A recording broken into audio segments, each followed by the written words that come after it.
আরব ও Africa মহাদেশের বৃহৎ সুফি সিলসিলা তরিকায় শাজুলিয়ার প্রবর্তক ইমাম শাজুলির মাজার, যার অবস্থান মিশরের রেড সি গভর্নমেন্টের দক্ষিণে মার্শা আলম সমুদ্রবন্দরের শহর থেকে ১৫০ কিলোমিটার দূরের হুমায়সরি উপত্যকার দুর্গম পাহাড়ি এলাকায়।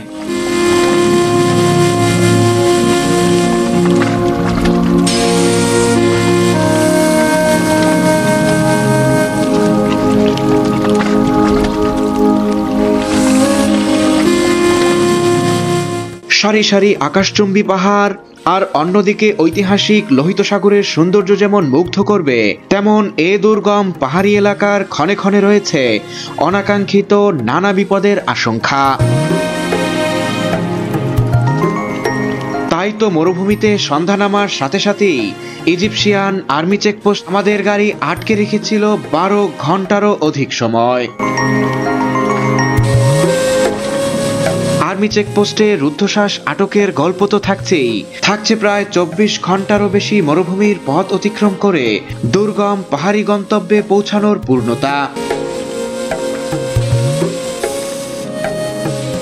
পাহাড়ের মাঝখান পর্যন্ত উঠেছি এবং এ পাহাড়টা একদম পাথরের যে কঠিন শিলা রয়েছে সেই শিলা দিয়ে গঠিত, কিন্তু পাহাড়টা কালের পরিক্রমায় চূর্ণ বিচূর্ণ হয়ে গেছে সেই শিলাগুলো, তাই একটু বেশি বিপজ্জনক। বাড়ির মতো দেখতে পাচ্ছেন এগুলো হচ্ছে বিভিন্ন দরবেশদের সাহায়। পুণ্যার্থী হিসাবে যারাই এখানে আসে তারা যাওয়ার পথে এরকম স্তূপ করে রেখে যায়। অনেকেই এটা তারা বিশ্বাস করে যে পাহাড়ের এরকম যদি স্তূপ করে তারা রেখে যায় তাহলে এটার মাধ্যমে তারা, এটি হচ্ছে শাজুলিয়া তরিকার প্রাণপুরুষ ইমাম শাজুলি রহমাতুল্লাহ আলাইহির মাকবারা। তো আমরা এখন প্রবেশ করব এই মাকবারার অভ্যন্তরে। সুপ্রভাতে ইতিহাস ঐতিহ্যের আতুরঘর হাজার মিনারের শহর মিশরের রাজধানী কায়রো থেকে শুভেচ্ছা জানাচ্ছি। প্রভাতে সূর্যটা খানিকটা উকি দিচ্ছে জান্নাতের পাহাড় জাবালে মুকাত্তামের পার্শ্ব থেকে। অবশেষে চলে এসেছি আমরা আজকে যে বাসে করে যাত্রা শুরু করব সে বাসের সামনে। সবার সাথে শুভেচ্ছা বিনিময় শেষে বাস যাত্রা শুরু করলো আমাদের কাঙ্ক্ষিত গন্তব্যের দিকে। কায়রো থেকে ইমাম শাজুলির মাজারের দূরত্ব ৯০০ কিলোমিটারেরও বেশি। চিরচেনা কায়রোর পথ ধরে বাস চলতে শুরু করলো আমাদের কাঙ্ক্ষিত গন্তব্যে। একদিকে আনন্দ আর অন্যদিকে দুদিন কায়রো থেকে দূরে থাকার বেদনা মনে চেপেছে বেশ। তবে সবকিছু ছাপিয়ে নতুন ভ্রমণ গন্তব্যের আগ্রহ সবার তুঙ্গে।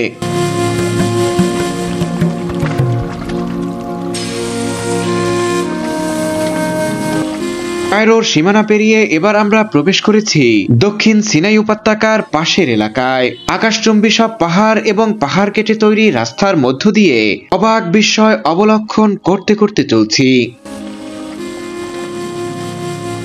এর মধ্যে আমাদের বাসে শুরু হলো একের পর এক সঙ্গীতায়োজন।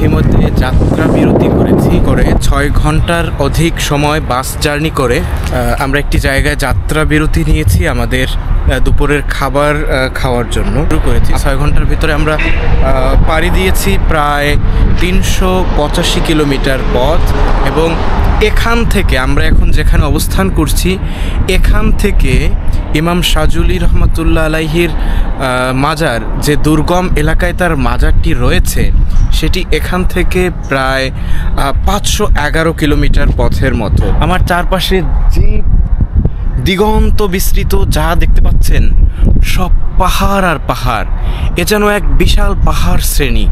আর এইদিকে আমার এই দিকটাতে, পিছন দিকটাতে যে পাহাড়গুলো দেখতে পাচ্ছেন, আমার পিছনের এই দিকটাতে যে পাহাড়গুলো দেখতে পাচ্ছেন, এই পাহাড়গুলো হচ্ছে তুরে সাইনার সেই ঐতিহাসিক পাহাড়গুলি, যে পাহাড়গুলির সাথে নাম জড়িয়ে আছে বনি ইসরাইলের, আছে নবী হজরত মুসা আলাইহিস সালামের এবং আমাদের মহানবী হযরত মুহাম্মদ সাল্লাল্লাহু আলাইহি ওয়াসাল্লামের মিরাজের ঘটনা তো রয়েছেই।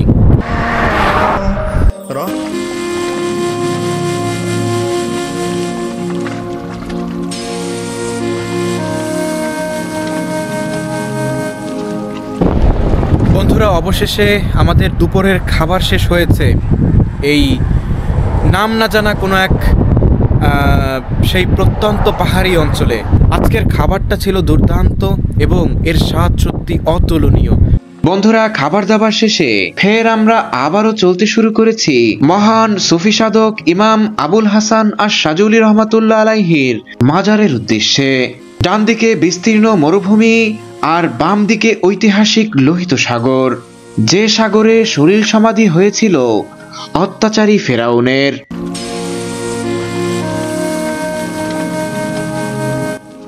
বন্ধুরা, এখন আমরা যেখানে অবস্থান করছি এখান থেকে একটু অদূরেই সৌদি আরবের বর্ডার। এখান থেকে খুব কাছাকাছি ঐতিহাসিক তাবুক প্রান্তরের অবস্থান, যে তাবুক প্রান্তরে মহানবী সাল্লাল্লাহু আলাইহি ওয়াসাল্লাম জীবনদশায় শেষ অভিযান পরিচালনা করেছিলেন। দূর থেকে সৌদি আরবের ভূখণ্ড দেখতে দেখতে চলছি আর মনে মনে ভাবছি, ইস, আজ যদি ঐতিহাসিক তাবুক প্রান্তর স্বচক্ষে দেখতে পারতাম।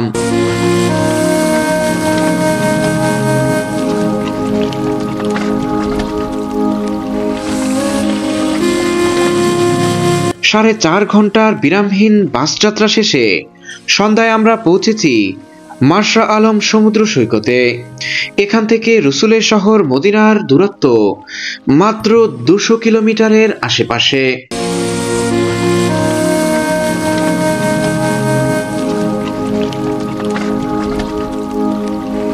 মাশরা আলমে এসে ইজিপশিয়ান আর্মি চেকপোস্টে আমরা আটকে গেছি, কারণ আমরা নির্দিষ্ট সময়ের ভিতরে চেকপোস্ট অতিক্রম করতে পারিনি। পথে আমাদের যাত্রা বিরতির কারণেই মূলত এই বিলম্ব। এরপর থেকে ইমাম শাজুলির মাজারে যাওয়ার জন্য আলাদাভাবে পাহাড় কেটে রাস্তা তৈরি করা হয়েছে, যে রাস্তা অত্যন্ত দুর্গম এবং ভাঙাচোরা, সাথে সাথে বিজন মরুভূমির নিরাপত্তা ঝুঁকি তো থাকছেই। সেদিক মাথায় রেখে আর্মি আমাদের এখানেই থামিয়ে দিল।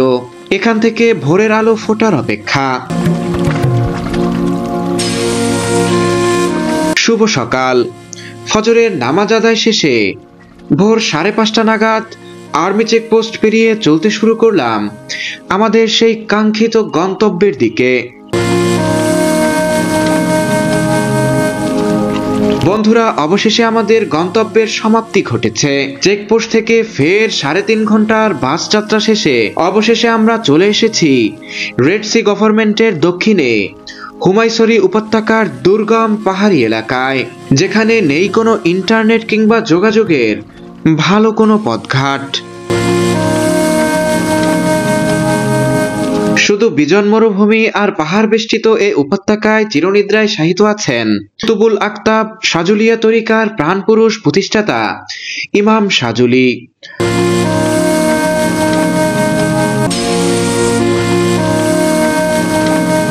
বন্ধুরা, অবশেষে আমরা চলে এসেছি আমাদের সেই কাঙ্ক্ষিত জায়গায়। আপনাদেরকে দেখিয়েছিলাম যে কালকে ঠিক এই সময় 8টায় আমরা রওনা হয়েছিলাম কায়রো থেকে, আর আজকে আমরা চলে এসেছি অত্যন্ত দুর্গম এবং পাহাড়ি এলাকা। আপনারা দেখতে পাচ্ছেন এই দুর্গম এবং পাহাড়ি এলাকায়, যেখানে এক জনবিচ্ছিন্ন এরিয়া হওয়া সত্ত্বেও এখানে একটি বসতি কিন্তু গড়ে উঠেছে বিভিন্ন রকমের মানুষের জীবনযাপনের জন্য। বিক্রি হচ্ছে নানা তৈজসপত্র থেকে শুরু করে অনেক কিছু। বন্ধুরা, এই দিকটাতে রয়েছে এখানে এই এলাকার, অর্থাৎ এই পাহাড়ি উপত্যকায় যারা বসবাস করে তাদের জন্য বিভিন্ন তৈজসপত্র, বিশেষ করে নিত্য প্রয়োজনীয় যে সকল জিনিসপত্র মানুষের জীবনে প্রয়োজন হয়, চাল ডাল থেকে শুরু করে, সেগুলো এরকম রাস্তায় বিক্রি হয়। পাশাপাশি রয়েছে এখানে যারা পুণ্যার্থী আসে তাদের বিভিন্ন রকমের টুপি এবং তাসবিহ থেকে শুরু করে বিভিন্ন ধর্মীয় বিভিন্ন নিদর্শনও রয়েছে এখানে। তো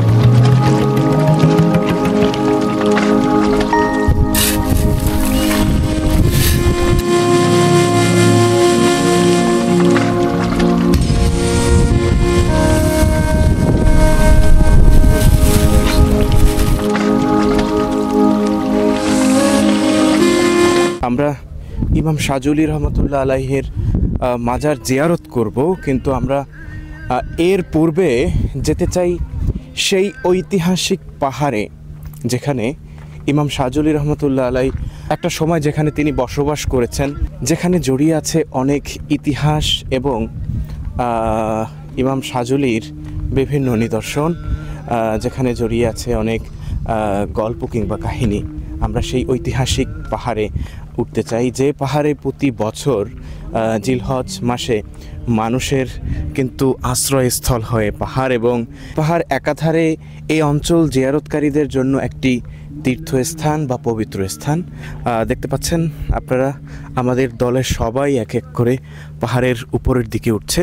বন্ধুরা দেখতে পাচ্ছেন আমরা কিন্তু পাহাড়ের মাঝখান পর্যন্ত উঠেছি, এবং এ পাহাড়টা একদম পাথরের যে কঠিন শিলা রয়েছে সেই শিলা দিয়ে গঠিত, কিন্তু পাহাড়টা আমার মনে হচ্ছে কিছুটা কালের পরিক্রমায় চূর্ণ বিচূর্ণ হয়ে গেছে সেই শিলাগুলো, তাই একটু বেশি বিপজ্জনক এ জায়গাটা।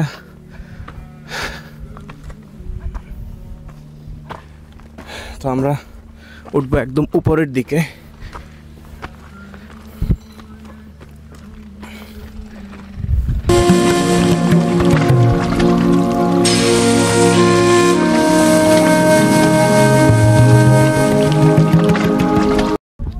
বন্ধুরা দেখতে পাচ্ছেন আমরা কোথায় আছি, আর ঠিক ইমাম শাহজুলির যে মাজারটা সেটি কিন্তু চারদিকে দেখতে পাচ্ছেন পাহাড় বেষ্টিত এক জনপদ। এখানে হচ্ছে তার মসজিদ এবং মাজার, এই দিকটাতে রয়েছে, এই দিকটাতে আপনারা যে ঘর বাড়ির মতো দেখতে পাচ্ছেন এগুলো হচ্ছে বিভিন্ন দরবেশদের সাহা এবং করিয়াতু ইমাম শাহজুলি, যেটা এই দুর্গম পাহাড়ি অঞ্চলে প্রায় কায়রো থেকে 1000 কিলোমিটার দূরের এক দুর্গম জনপদে এখানে মানুষ কিন্তু ঘর বাড়ি তৈরি করেছে।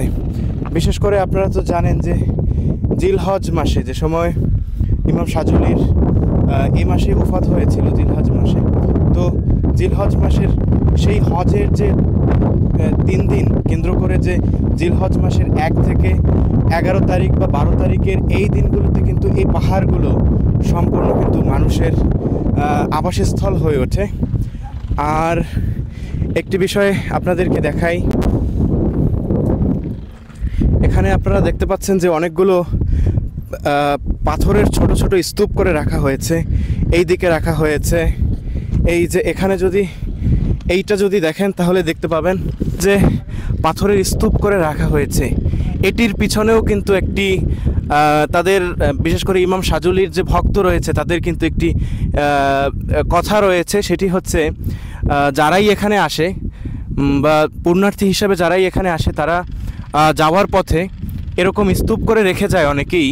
এটা তারা বিশ্বাস করে যে পাহাড়ের এরকম যদি স্তূপ করে তারা রেখে যায় তাহলে এটার মাধ্যমে তারা এই একই দিনে যেন পরের বছর আবার এখানে আসতে পারে, সেজন্য তারা আর কি, আর এটা তাদের মনে একটা বিশ্বাসের মতোই হয়ে গেছে যে যেদিন পাহাড়ের আর কি পাথরের এরকম স্তূপ করে রাখবে, ঠিক 1 বছরের ভিতরে কোনো এক দিন বা সেই দিনে আবার সে এখানে আসবে। তো এটি আপনাদের দেখালাম। আমরা এখন উঠতে চাই একদম উপরের দিকে। এখানে অসংখ্য পাহাড়ের স্তূপ, পাথরের স্তূপ ছিল, আপনারা দেখতে পাচ্ছেন এরকম ছোট বড় বিভিন্ন স্তূপ ছিল, যদিও স্তূপগুলো অনেকগুলো পড়ে গেছে, অনেকগুলো এখনও রয়ে গেছে। এগুলো সবই বিভিন্ন ছোট বড় বিভিন্ন স্তূপ করে রাখা হয়েছিল। আমরা একদম উপরের দিকে উঠতে চাই এখন।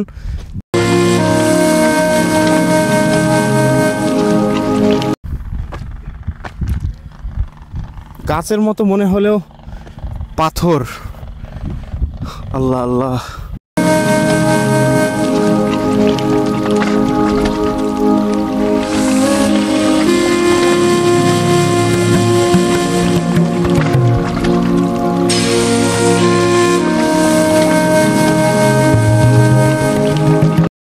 আমরা প্রায় একদম উপরের দিকে উঠে গেছি। যদি একটু নিচের দিকে দেখান ভাই, আমরা কত দূর উঠছি এখান থেকে। যদি এখান থেকে একটু নিচে দেখেন তাহলে দেখতে পাচ্ছেন যে মানুষ একদম নিচে, যে মানুষগুলো আমাদের দৃষ্টিতে একদম ছোট হয়ে আসছে। তো আমরা আরও উপরে উঠতে চাই।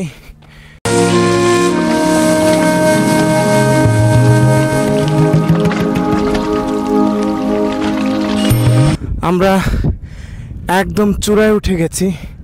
এখান থেকে যদি দেখি তো এখানে বিভিন্ন বসতি রয়েছে। এই দিকে দেখতে পাচ্ছেন, এই দিকে একটি বসতি রয়েছে। এর অধিকাংশ জায়গায় কিন্তু এরকম অসংখ্য পাথরের স্তূপ রয়েছে এবং ঠিক এই পাহাড়ের উপরেও কিন্তু একটি নামাজের জন্য জায়গা রয়েছে। এখান থেকে কিন্তু এই সামনেই মসজিদ, কিন্তু পাহাড় থেকে নেমে মসজিদে যাওয়াটা অনেক সময় সম্ভব নাও হতে পারে, সেজন্য এই যে দেখতে পাচ্ছেন নামাজের জায়গা রয়েছে। পাশাপাশি আপনাদের যেটা বলেছিলাম যে এখানে পাথরের স্তূপ করে রাখা হয়, সেটা শুধু এক জায়গায় না, এরকম বিভিন্ন জায়গায় আপনারা দেখতে পাচ্ছেন যে বিশাল বিশাল ছোট বড় বিভিন্ন পাথরের স্তূপ রাখা হয়েছে।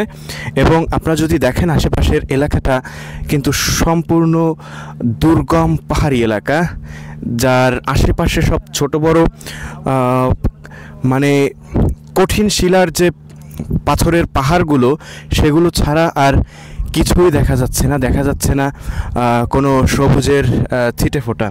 ঠিক তার মাঝে মাঝে এরকম ছোট ছোট কিছু বসতি গড়ে উঠেছে, যেগুলোকে ইমাম শাজুলি রহমতুল্লাহ আলাইহির মানে মাকবারা বা মাজারের কাছাকাছি হওয়াতে যেগুলোকে বলা হয় করিয়াতু ইমাম শাজুলি। বন্ধুরা, আপনাদের প্রতিটা পর্বেই নিয়ে যাই ইতিহাসের সেই দুর্গম পথগুলোতে। ঠিক আজকেও আপনাদের নিয়ে এসেছি মিশরের রাজধানী কায়রো থেকে 1000 কিলোমিটার দূরের জনপদ বিখ্যাত সুফি সম্রাট ইমাম আবুল হাসান আশ-শাজুলি রহমতুল্লাহ আলাইহির মাজার জিয়ারতের জন্য। তো বন্ধুরা, ইমাম শাজুলি রহমতুল্লাহ আলাই কিন্তু মিশরে জন্মগ্রহণ করেননি, তিনি জন্মগ্রহণ করেছিলেন মাগরিবে অর্থাৎ মরক্কে। তিনি এ পথ ধরেই হজ ব্রত পালনের জন্য পবিত্র সেই ভূমিতে যাত্রা করেছিলেন এবং পথিমধ্যেই আল্লাহর ডাকে সাড়া দিয়ে তিনি এই পথেই এই দুর্গম এলাকায় তিনি মৃত্যুবরণ করেন। বন্ধুরা, আপনাদের জ্ঞাতার্থে বলে রাখি, এখান থেকে আমাদের সেই পবিত্র ভূমি মদিনা শরীফের দূরত্ব কিন্তু খুব একটা বেশি না এখান থেকে দূরত্ব সেই ঐতিহাসিক বদর প্রান্তরের। তো বন্ধুরা, এই ঐতিহাসিক জনপদ এবং আমি এখন যে ঐতিহাসিক পাহাড়ে দাঁড়িয়ে আছি, সে পাহাড় সম্পর্কে এবং ইমাম শাজুলি সম্পর্কে কিছু গুরুত্বপূর্ণ তথ্য শুনবো আমাদের প্রিয় ভাই ওসামা হাওলাদারের কাছ থেকে। আসসালামু আলাইকুম। ওয়ালাইকুম আসসালাম। আমরা আজকে যার মাজার জিয়ারত করতে আসছি, ইনি হলেন আবুল হাসান আশ-শাজুলি রহমতুল্লাহ আলাইহি। উনি মূলত কুতুবুল আখতাব, অর্থাৎ পৃথিবীতে প্রায় 5 জন কুতুবুল আখতাব আছে। এটা কুতুবুল আখতাব, এটা বিলায়াতের একটা পরিভাষা। তো উনি তাদের মধ্যে একজন, এবং উনি একটা তরিকার ইমাম। তরিকা আমরা যেমন বাংলাদেশে তরিকা চর্চা করি, মুজাদ্দিদিয়া, চিশতিয়া, কাদেরিয়া, মুহাম্মাদিয়া, ঠিক তেমন একটা তরিকা শাজুলিয়া তরিকা। এই তরিকাটা শুধু মিশরেই নয়, সারা পৃথিবীতে প্রসিদ্ধ, বিশেষ করে আফ্রিকা, আরব, আমাদের Asia, Indonesia, Malaysia, Uzbekistan, Philippines, এসব দেশগুলোতে খুব প্রসিদ্ধ ইমাম শাজুলি। তারা শাজুলি তরিকা চর্চা করে। কিন্তু দাঁড়িয়ে আছি সেই পাহাড়ে, আর এ পাহাড় সম্পর্কে ঐতিহাসিক অনেক মতামত রয়েছে অনেক কল্পকাহিনী। এ পাহাড়েই নাকি আবুল আব্বাস মুরসি এবং ইমাম শাজুলির কথা হতো এবং এখানে বসে তারা বিভিন্ন তরিকা মস্ক কিংবা জিকির আজকার করতো। এটা সম্পর্কে আপনি কি জানেন? এটা যেমনটা আমি আগেই বললাম যে এখানে যাদের সাক্ষাৎ এবং দীর্ঘদিন তারা এখানেই ছিলেন এবং উনি এখানে অপাত গ্রহণ করেছেন আর হজের ব্রত পালন করতে পারেন। আনুমানিক প্রায় 450 হিজরি কিংবা 450 হিজরির মাঝামাঝি সময়ে এ মহান অলি এ অঞ্চলে এসেছিলেন এবং ইতিহাস অনুযায়ী তিনি এ পাহাড়ে বা এই উপত্যকায়, এই দুর্গম উপত্যকায় আলো দেখতে পেয়েছিলেন, ঠিক যেভাবে আলো দেখতে পেয়েছিলেন নবী হজরত মুসা আলাইহিসসালাম তার স্ত্রীকে বলেছিলেন যে আমি ওখানে আগুন দেখতে পেয়েছি, হয়তো তোমার জন্য আগুন নিয়ে আসবো, না হলে নিয়ে আসবো আল্লাহর পক্ষ থেকে ওহী। ঠিক হজরত মুসা আলাইহিসসালাম আল্লাহর পক্ষ থেকে সেই তোয়া উপত্যকা থেকে ওহী নিয়ে এসেছিলেন, অর্থাৎ আল্লাহ প্রদত্ত আলো নিয়ে এসেছিলেন। এমনিভাবেই আল্লাহর বন্ধু যারা, তারা কিন্তু আলো জ্বালিয়েছেন এবং দুর্গম এই অঞ্চলকেও আলোকিত করেছেন। এই দুর্গম অঞ্চলের আলো কিন্তু এখানেই সীমাবদ্ধ নেই, ছড়িয়ে পড়েছে পুরো আফ্রিকা মহাদেশে, ছড়িয়ে পড়েছে যেখানেই রয়েছে অন্ধকার, সেখানেই কিন্তু এই আলো চলে গেছে ঠিক সূর্যের আলোর মতোই।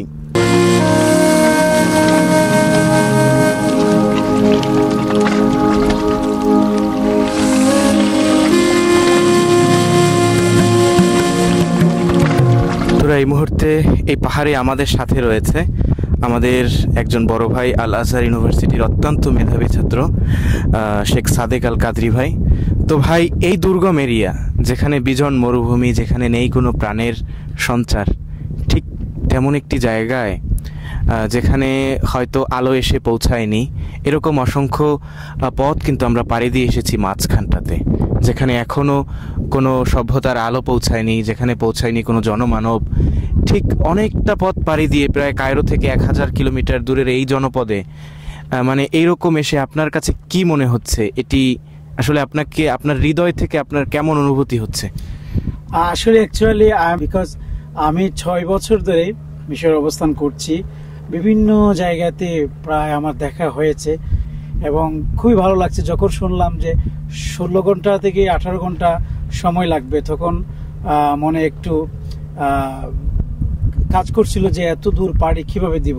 আর সাধারণত বাসে আমার জার্নি একটু প্রবলেম হয়, তবে আলহামদুলিল্লাহ এই 16 কিংবা 18 ঘন্টা পাড়ি দিয়ে যখন সে নির্দিষ্ট স্থানে সে পৌঁছাতে পেরেছে, আলহামদুলিল্লাহ আমার মনে এত শান্তি লেগেছে এবং এত ভালো লেগেছে। আমার যে এত কষ্ট ছিল রাত থেকে এই পর্যন্ত, আমার সব কষ্ট ক্লান্তি সবগুলো মুছে গেছে আলহামদুলিল্লাহ।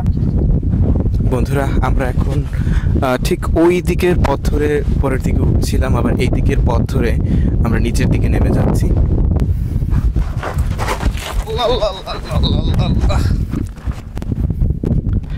কোন দিক দিয়ে যাবেন রেজাল ভাই? আপনি এতখানি জায়গা ব্রেক ফেল করলেন কেন? বন্ধুরা, আমরা পাহাড় থেকে নেমে এখন অন্য দিকের রাস্তা ধরে যাচ্ছি, পাশাপাশি করিয়াতু ইমাম সাজুলিটাও ঘুরে দেখবো আশা করি।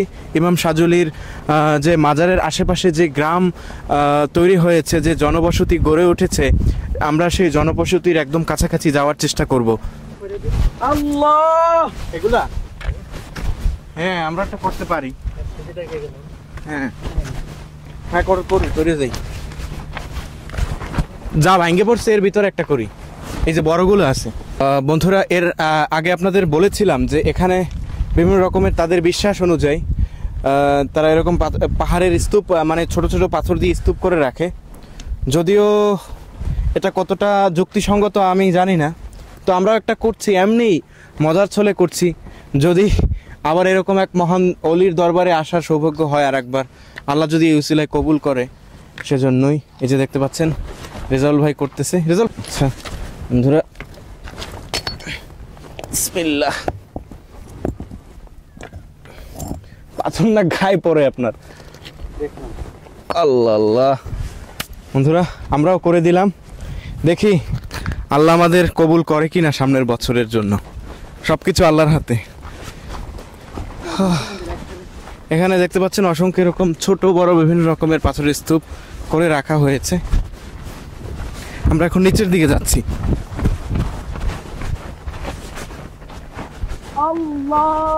বন্ধুরা, এবার আমরা ঐতিহাসিক পাহাড় থেকে নেমে এগোচ্ছি বহুল প্রতীক্ষিত কাঙ্ক্ষিত ইমাম সাজুলির মাজার জিয়ারতের জন্য।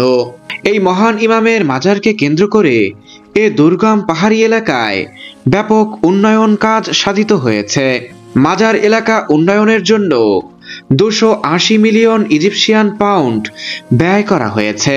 সুপেয় পানির সংকট নিরসনের জন্য বিভিন্ন স্থানে বসানো হয়েছে 100টিরও বেশি বিশুদ্ধ পানির সাপ্লাই, 50টিরও অধিক আধুনিক সুযোগ সুবিধা সম্বলিত ওয়াশরুম এবং মাজারের চারপাশের 8 কিলোমিটার এলাকা বিশেষভাবে তৈরি করা হয়েছে। কালের পরিক্রমায় প্রায় 1000 বছরের সেই প্রাচীন একটি কবরস্থানকে কেন্দ্র করে আশেপাশে কিন্তু মানুষের লোকালয় হয়েছে এবং মানুষের জনবসতি গড়ে উঠেছে বিভিন্ন প্রতিষ্ঠান এবং সামাজিক বিভিন্ন সংস্থাও কিন্তু এখানে রয়েছে।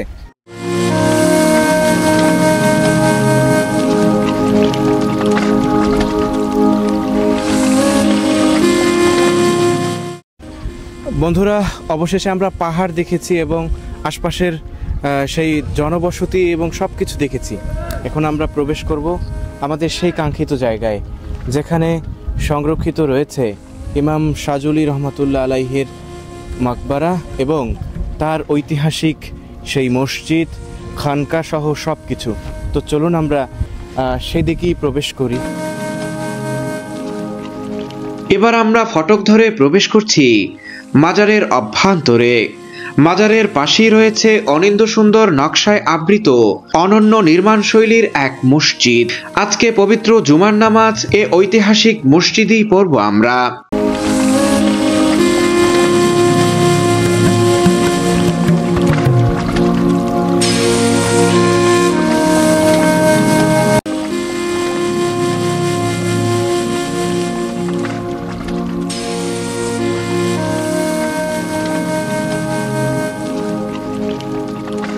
নামাজ আদায় শেষে আমরা এখন এগোচ্ছি ঐতিহাসিক সেই মাজারের দিকে। মাজার এবং মসজিদ অনিন্দ সুন্দর স্থাপত্য শৈলী নিয়ে রয়েছে বিশেষভাবে তৈরি বেশ কয়েকটি মুক্তাঙ্গন।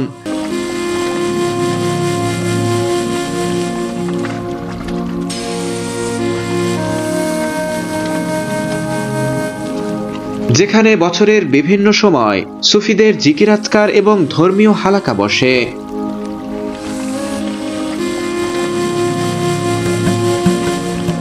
অনিন্দ সুন্দর স্থাপত্য শৈলী নিয়ে 4000 বর্গ কিলোমিটার এলাকা জুড়ে বিস্তৃত এ মসজিদ এবং মাজার সংস্কারে খরচ হয়েছে 12 মিলিয়ন ইজিপশিয়ান পাউন্ড।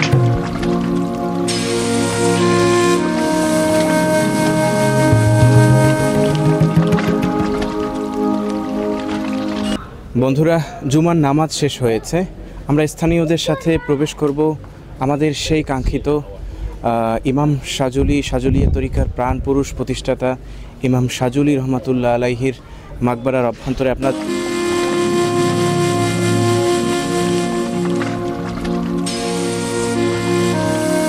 বন্ধুরা দেখতে পাচ্ছেন গ্লাসের বক্সে আবদ্ধ যে মাকবারাটি রয়েছে সেটি হচ্ছে ইমাম শাজুলি রহমাতুল্লাহ আলাইহির মাকবারা।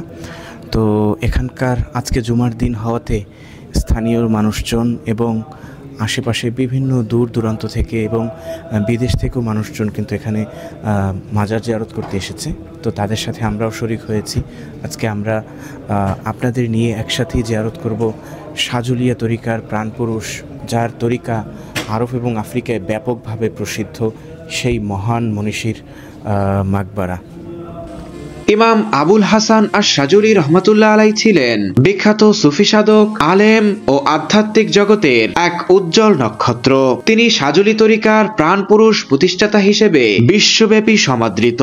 593 হিজরিতে মরক্কোর উত্তরাঞ্চলের গুমরা গ্রামের এক সমৃদ্ধ মুসলিম পরিবারে জন্মগ্রহণ করেন। ছোটবেলা থেকেই গভীর মেধা ও প্রজ্ঞার পরিচয় দিয়েছেন এ মহান ইমাম এবং প্রাপ্তবয়স্ক হওয়ার পরেই উপাসনা এবং আধ্যাত্মিকতা অন্বেষণের জন্য নিজেকে সম্পূর্ণভাবে উৎসর্গ করেছিলেন। ফেজ শহরের আল কারাউন বিশ্ববিদ্যালয়ের পড়ালেখার পাঠ চুকিয়ে তিনি সুফি পণ্ডিত মোহাম্মদ ইবনে হারজামের শিষ্যত্ব গ্রহণ করেন। এরপর ধীরে ধীরে প্রধান আধ্যাত্মিক গুরু হয়ে ওঠেন আব্দুস সালাম ইবনে মাশিশ। আধ্যাত্মিক চর্চা শেষে মানবজাতির মধ্যে আধ্যাত্মিক জ্ঞান ছড়িয়ে দিতে এ মহান ইমাম তিউনিসিয়া, মিশর এবং ইরাকে ভ্রমণ করেন। তার শিষ্যদের মধ্যে অন্যতম ও জননন্দিত হচ্ছে ইমাম আবুল আব্বাস আল মুরসি ও বিখ্যাত সুফি সাধক আতাউল্লাহ ইস্কান্দারি।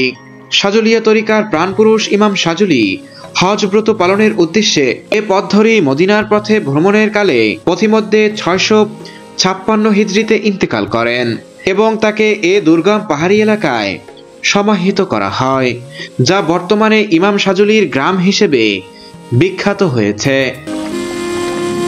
বন্ধুরা, দেখতে দেখতে আজকের ভিডিও এ পর্যন্তই। দেখা হবে অন্য কোনো দিন অন্য কোনো ভিডিওতে। সে পর্যন্ত সবাই ভালো থাকবেন, সুস্থ থাকবেন। আল্লাহ হাফেজ। আসসালামু আলাইকুম ওয়া রাহমাতুল্লাহি ওয়া বারাকাতুহু।